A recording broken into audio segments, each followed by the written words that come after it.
I'm excited to celebrate this hallmark episode with a very, very special guest. Some of you may remember Gawdat as the Chief Business Officer at Google X, and others might know him as the author of Solve for Happy, Engineering Your Path to Joy. Either way, he's also the host of the new podcast Slow Mo. So be sure to check that out if you feel inspired by this conversation today. I actually met Mo at the World Happiness Summit a few years ago. I don't know if he remembers it, but he signed a book for a client of mine. And I was blown away by his presentations. So a warm welcome to you. I'm glad that you're here. I'm glad that we've reconnected. And thank you so much for being my special guest on episode 100. It's so special to feel 100 is a very special number. I'm honored. And yes, I remember, and I remember the World Happiness Summit. I remember before they locked us down, Mm. and the first time I went to to the World Happiness Summit, I was like, there are summits about happiness. Is isn't it all about profitability and connectivity and technology? And it was one of the most incredible experiences. I probably think you would agree. Yeah, I had a few clients who said, wait, you're going to a World Happiness Summit. So what do? You walk around and like smoke pot all day? I don't understand. Yeah, I don't. I actually, the first World Happiness Summit was when I was publishing my book, Solve for Happy. So I actually published it there in Miami, Hmm. and it was a very emotional time for me because of the reasons of the book and so on. And I have never received more hugs in one day than than I did that day in 17th of March, 2017. Yeah. Basically, people were so wonderful. Everyone there is just saying, look, there are two sides to life. Yes, you do need to contribute and succeed and make a difference, but you also want to find your happiness. And so it was just a group of like-minded people that Yeah. are looking for something very special and wonderful. Yeah. Yeah. So let's talk about that a little bit, just as an entry point. So you actually researched the topic of happiness for well over a decade, which I actually don't think that I realized. What gave you the idea to design an algorithm to try to reach this state of uninterrupted happiness in one's a, life? a, a, a brain defect, if you if you would believe it, Kelly. Engineers were weird. And at the time I was a very serious geek, like a real. I still am quite geeky, but not as much. uh, to my mind, I was very happy until I was 24, 25, Hmm. when I had nothing. Life was difficult. And I became totally miserable by age 29 when I had everything. I was very successful, rich by lots of measures, had the ability to print money in the stock market. I was doing very well. And in my mind, I thought, like a geek, something went wrong with the code, right? Mm. So this piece of software that was in my head worked well until 24, and something went wrong. So let me debug this machine. And I did it literally like we debug software. I really started to list down all of the instances that made me happy or unhappy, and try to find commonalities between them, and try to make sense of it all, Mm. independent of spirituality, independent of practice, basically like a lab scientist, if you want. Mm. And that paid off because happiness is highly predictable. It follows a very predictable pattern that can be summarized in an equation.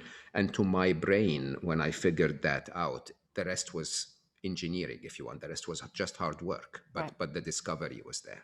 Mm. And so why did you feel compelled to kind of bring this message to 1 billion people Yeah. around this idea that this is like your personal mission in life?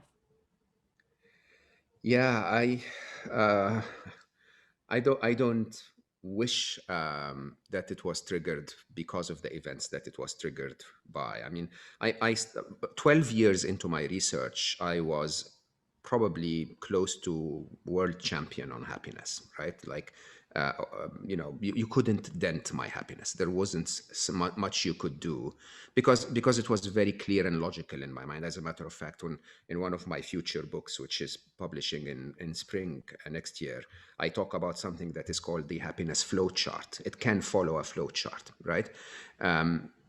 and when that happened, I started to share it with my family, my close friends, and the model worked. And at the time, I think 2011 was the time when I decided probably I should write this down, and make it a book. But I was busy. I was running around like all of us, executive at Google at the time, then moved to Google X and was chief business officer and was very busy.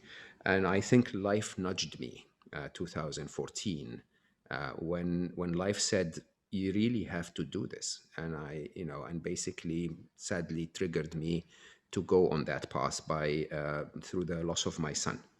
So Ali was not just my son. Ali was everything. He was my son. He was my best friend. He was Mm. my coach in many, many, many ways. And he was 21 and a half at the time. He was tall and handsome and wise and kind and had the best hug on the planet. Like, I can't tell you, I swear to you, and I'm this big old man who's a senior executive. You just fall in Ali's hug and you just want to stay there. And he unfortunately had a simple surgery, an appendix inflammation, and it went wrong. And so 4 hours later, Ali left our world. And my response to it was, more around, I can't bring him back, Mm. so what can I do now that he left? And my only thing that came to my mind at the time was, maybe if I share what he taught me. I mean, we worked on my happiness discovery together. I was the Mm. brain, and Ali was just that instinctive The heart. heart, Yeah. right? And so I said, maybe if I wrote it down and I shared it with the world, and somehow they found part of Ali in them, then it wouldn't be for nothing that he left. My whole ambition was, to deliver on his dream. A couple of weeks before he died, he spoke to his sister that he had a dream, and he said, my dream was that I was everywhere and part of everyone. Mm. Okay, I always feel emotional when I Yeah, of remember. course. Of course. And Aya came to me 4 days after Ali died, his sister, and she said he had that dream, and he said it was so wonderful that he didn't want to be back in his body. Mm. And of course, immediately I felt that he was giving me a target. Yeah. If you know how a businessman's mind works, I sort of felt Ali was saying, Papa, it's now your job to make me everywhere and part of everyone. Uh, And so I promise you, Aya will tell you, I basically sat down on the sofa, held my face, and then raised my head and said, okay, Habibi, consider it done. These were my exact words. Yep. Google executive at the time, I was responsible for emerging markets for years. I knew how to reach billions. And I said, consider it done. And Yeah. that's where it all started. Was it my life purpose? Did I find my life purpose? I don't know. I think my purpose found me, if you Yeah. want. Yeah. You're And, making and me I tear found up. it's Yeah. yeah, it's never easy. It's 7 years ago now, Kelly. Yeah. I promise you, my heart is full with everyone who lost a child. It just doesn't go away. Yeah. It I just couldn't doesn't go away. imagine. Yeah. Yeah. Yeah. Whew. Okay. But let me tell you this. I mean, we're now tens of millions in. Yeah. Okay, and I always, again, if you imagine Ali was that wonderful, wonderful being in every way. And I promise you, I think about it, and I sometimes ask myself, if I had gone to Ali before he went into that operating room, and I said, Ali, would you give your life for 47 million people to be happier? My belief is he would have said He yes. would have said yes. Yeah. Yeah. And if you understand death the way I understand it, I don't think that's a very bad deal. Sooner or later, I'll hug him and say, hey, it worked, Right. right? And maybe it's worthwhile. Yeah. Amazing. Thank you for sharing that, by the way. Oh my God, yes, I love to talk about him. Yeah. I think it's also really kind of like a beautiful wraparound that you sort of released that book publicly at Wahasu and were given all of these hugs on that same day, right? When you had this Oh really my God. special Oh my God. relationship with his hugs. Yeah. Yeah, Beautiful. if you don't believe in karma, I am the absolute example. I mean, right before lockdowns, I was in an event called Wisdom 2.0. Hmm. Wisdom in business, wisdom in business. You know, the host is a friend, Martin, and he made me cry on the stage because somehow he asked me a question where I suddenly realized that I lost the love of Ali, but I had the love of every single person in those audience. There was must have been like 10,000 people out there, and the amount of love that came flooding on me, Yeah. flooding on me. Of course, Ali's love is special, but can't complain, to be honest. Can't complain, Yeah. right? It's amazing how what you give out, what you put out in the world comes back to you. It's Yeah. maybe giving is probably now in my mind, when I know sounds like a strange statement, maybe giving is the most selfish thing you can ever do. Yeah. I like that. I like that reframe. Let's face it, agency life looks very different than ever before. Remote and hybrid teams need better tools to help them communicate and access files, track their time, manage client budgets, and more. If you believe that it's time to streamline things once and for all, Workamajig is the all in one agency management platform built to help you do just that. Head over to workamajig.com/thrive to learn more. Back to the show. So let's transition a little bit and talk about what we kind of wanted to talk about today for the majority of the time, which is this idea that there's so much power in slowing down, right? Yeah. So slowing down is difficult. We're wired, especially here in America, we're wired to speed up, and we're wired to crush it, and we're wired to do all of these things, right? To put our emotions aside and just like focus on these goals and power through, which Mm. I'm definitely guilty of. Um, Slowing down is antithetical, right? Mm. Especially when you think about the last 16 months, right? Yeah. When we've been forced to slow down, arm wrestled to slow down, we didn't do it voluntarily.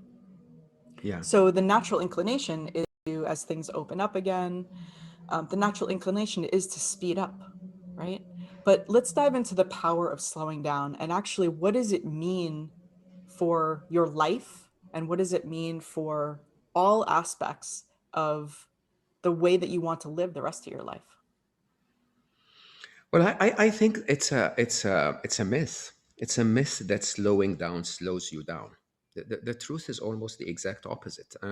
You know, life is a mixture of being and doing.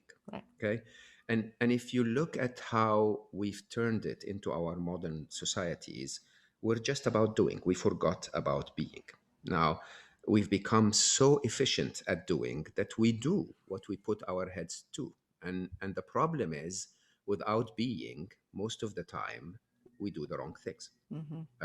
and we waste so many cycles, and so in a very interesting way, slowing down are those moments of being that allow you to actually recognize what it is you're supposed to do. And if you do, you do it much more efficiently. You do it much more quickly, and you just get it done right. So by slowing down, you literally are going faster. I remember one of my best friends, 43 years friends, and we started Mm. together in IBM. And his name is Wael. And so I'm saying his name because he will laugh when he listens to this. And the difference between Wael was at the time when we were there, you know, I was an 8088, which was one of the early Intel processors. That was my speed. And we used to call him Pentium at the time because he was so fast. He was so fast. I would be sitting in my cubicle and Wael is sitting next to me in the other cubicle, and you couldn't hear from how quickly he was typing on the keyboard, right? It's like unbelievable. But then eventually you would look at on his screen and there are only 3 lines written. And I go like, what's going on, Wael? And he says, yeah, I keep typing and then erase and then type and erase and then type and erase and then type and erase. And that was how fast he was going. Wow. And wouldn't it be much, I'm like the other guy, tick took, tick tick tick tick tick tick, and I write faster than most authors. I write at a speed that actually my publishers are unable to catch up with. Okay, not because I type fast, but because I slow down. I actually look at my idea, I write it on a piece of paper, I reflect on it, I wait a day or two, I research it a little, and I don't write a single letter. Okay. And then one morning I wake up and poof, literally I spit out a chapter. Okay. And that's the power of slowing down. The big myth when you think about it is that we think that we are designed as humans to actually go fast. Not at all. If you remember the times of cavemen and women, hmm, we would go hunting one day of the week.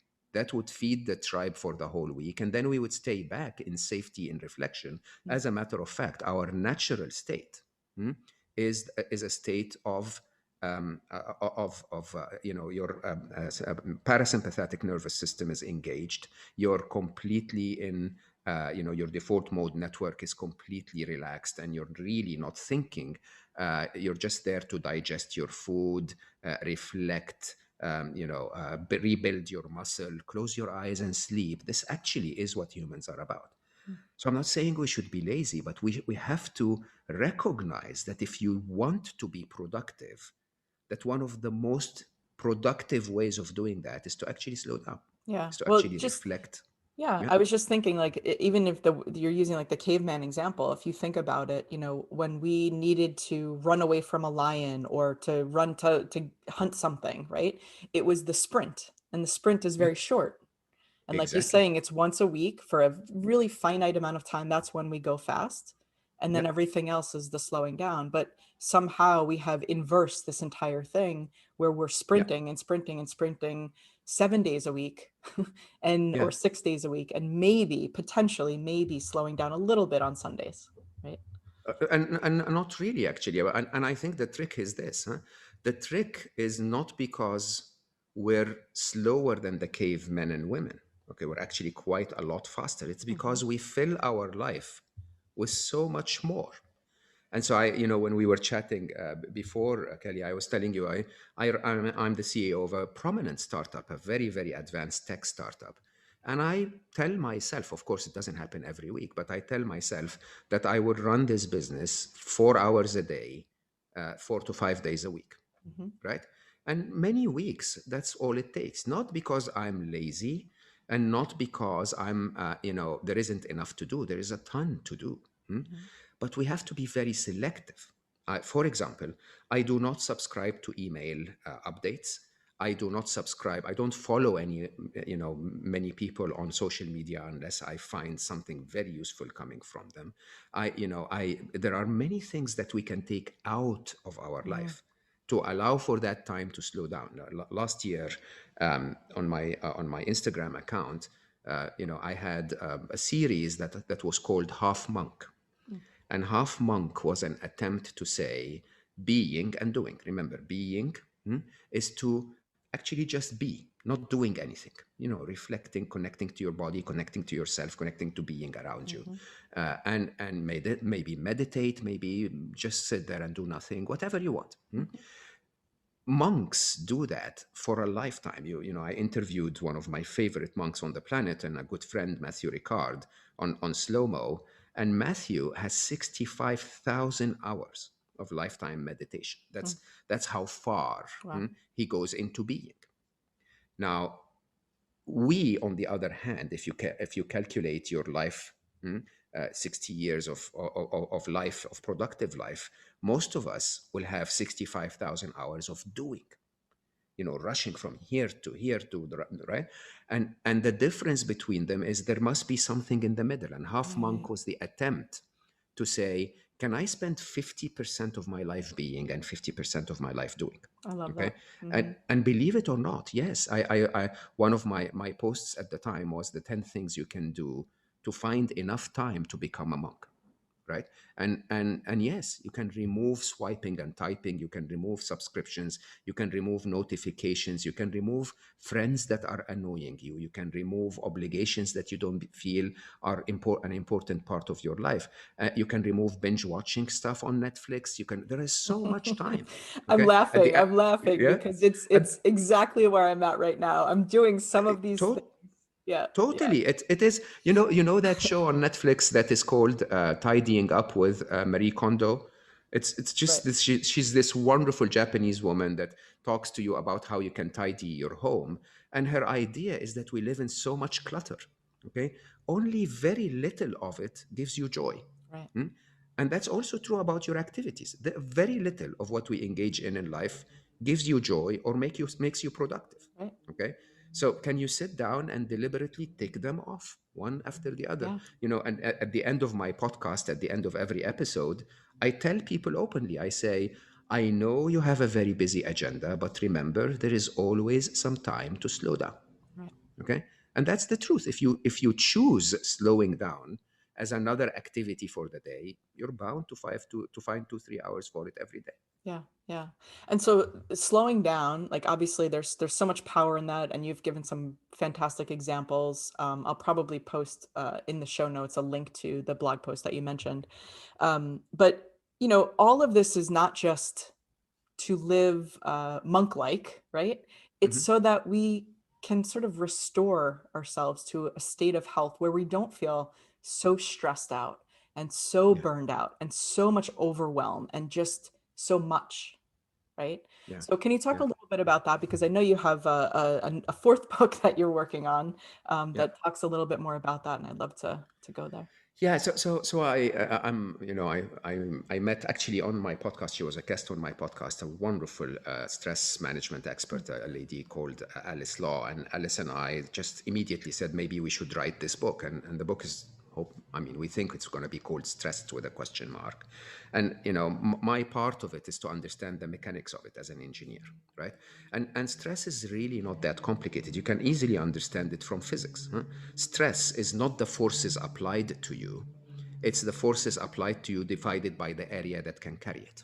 Okay, Mm, so this is the definition of stress in physics, and the reality is the stress that we feel as humans is not just a result of the external you know factors. pressures or factors or challenges that we Mm-hmm. face. It's also a question of our ability to handle them. And our ability to handle them is truly a question of how much time do we give them, how much attention do we give them, and how much skill do we invest to learn about those things. Now, Right. the stress in physics uh, is actually not the scary bit. The scary bit in physics is known as fatigue. Okay, and fatigue is when you apply enough stress to an object that it breaks. Mm. In humans, we call that burnout. Mm-hmm. Mm. We call that depression sometimes. We call it whatever. Mm. It's that point where you fail to manage the stresses anymore. Mm. And the idea is very straightforward. It's if stress is the pressures of life minus your abilities to handle them, then burnout and fatigue and breakdown is basically taking that equation and multiplying it by the time of application of that stress. A bit of stress is wonderful for you. If you suddenly A bit. You feel said a that bit. a tiny bit, A bit. okay, Tiny bit. yeah, a tiny bit, because that tiny bit gets your system to work in a very interesting way. It engages your sympathetic and nervous system. It changes your hormonal makeup. You basically tell your adrenal gland to give you that amazing hormone, cortisol, that basically gets you to become superhuman, Mm. right? But like you rightly said, in the caveman and women years, that was intended to make you superhuman for 7 minutes, Right. so that you run away from the tiger or fight the tiger. Right. Okay, and that's it. After 7 minutes, you're supposed to slow down. You're supposed to relax. You're supposed to regain your strength. During those 7 minutes, just so that you understand, you're flooded with adrenaline. You're flooded with other hormones that are basically telling your digestive system to stop working. They're telling your muscles to burn, to literally cut themselves out into little proteins so that they can burn into energy. They're telling your brain to consume all of the blood sugar in your blood. It's a very unsustainable state. Mm. And we apply that kind of stress sometimes for weeks, sometimes for months, sometimes for years. Yeah. Hmm? You can be stressed at a job and you just get on with it. You can be stressed in a relationship and you keep waking up next to that person day after day after day. And basically, that means you eventually end up in fatigue. You break down. Right. Right. Okay. So, what's the answer? The answer is we have to find a way as humans to just get that entire cycle back to 7 minutes or maybe 7 hours if you have a deadline for delivering a project tomorrow. That's fine. But we have to find that, a way to shrink that. Shrink And it. there are many ways. There are many ways. The most important of them, in my view, we say Alice's work in the book is focused on the types of stress. You can be mentally stressed, you can be physically stressed, you can be emotionally stressed, and you can be spiritually stressed, Mm. right? And the whole idea is to follow the cycle that we're actually designed for. We're designed to go back to our parasympathetic nervous system engaged, to that mode where we can sit and relax and actually rebuild. Hmm? So how do you do that? By planning it, by making it a very, very religious part of your agenda. Hmm? I never start my mornings before 10 a.m. There is nothing called more breakfast meeting for me, which is very well known for Mm. CEOs with Mm-hmm. high paced agendas. Huh? I never end my day by going into bed right after work or right after dinner. I have 2 hours of winding down, reflecting on the day, meditating, watching a comedy. These are things that are part of my agenda. And just like a meeting with another CEO, if someone comes to me and says, oh, can we meet at 12, and I'm meeting with the CEO of one of my clients, I'll say, no, I can't do 12. Can we do 1? Similarly, when people try to intrude into my peaceful time, my mo time, as I call it, my mo time is mine, and you can't take it out of my agenda, Right. and it has to be part of your daily ritual and practice. Yeah. What I'm hearing you saying though is it is absolutely a choice. It is a Totally. discipline and it's designed with intention, right? So there are a lot of Very people much so. probably, right, a lot of people probably listening saying, this sounds great, Mo. I'm glad you can do that. You're like ex Google guy. You're, doing all these things. I can't start my day at 10 o'clock. I can't work only four Of days a course you can. week. Exactly. And this is what I want to pinpoint because it's not just the fact that you've gotten to a certain point in life where you can feasibly do this, or I've gotten to a certain point in life where I start my day at 10:30 and I only work 3 days a week or whatever the situation is, right? It's because it was intentionally designed that way, right? Like Yes. this is the choice, this is the discipline. So what's important to you? And so that's kind of where Yeah. where I'd love And to wrap up is like this idea, right? Of yeah, you and can Kelly is do not, it. it's not the number 10. Okay. If you have to start your day at 8, wake up at 6, right? And accordingly sleep at 10. I mean, plan your day in a way where you have a choice. By the way, I'm the CEO, but if you're reporting to someone and he's telling you, oh, but I need you to work more, show them your agenda and say, I'm working on those 6 projects. You're adding one more. Which one do you want me to drop? Right? Because at the end of the day, I will be working 8 hours, maybe 9 hours, but I can't do more than that. Right, But you have to be intentional in terms right. of telling yourself upfront, I can't be doing more than that. I Right. And need that's to also slow down. self-advocacy, what you're talking about, right? Like it's Absolutely. okay for you to say to your superior, to your boss, to your employer, yes, I can do this. Of course, I will take this on, but tell me where you want to reprioritize some of the other things on my schedule. Absolutely. Yeah, Yeah. that's okay. Mm. Yeah, this is a really, really poignant and interesting conversation because at the beginning of this year, after all of 2020, I became like before I even knew that you were going to be on the show. I think it was, I'm not into New Year's resolutions, but I created a mantra for the year. Mm. And my mantra was Hmm. even I love slower. that. Yeah. Last year for me. So I'm not into New Year's resolutions either. I call them New Year's intentions. Hmm. And my 2020 intention was the year of silence and space. You And got that. man, look look at what the world provided. But the truth is, you need it. And I think the most critical question now is that is while we all start to go back to the fast pace, who of us are going to look back at that 1 year and say, yes, it was full of challenges and sometimes pain, but it also had nuggets of gold that I need to maintain and keep in my life. Yeah. Mm? And can you actually maintain those? If you've been working out an hour a day, can you keep that in your calendar? If you've been spending time with your children, can you please add this to your calendar? Hmm? Can you please make sure that, by the way, my morning routine, when I say I don't start my day at before 10, it's actually quite busy before that. I Yeah. reflect, I meditate, I take care of myself. There is activities of self-love. There are activities of planning and reflection. These are important things. Can you please keep those in your calendar?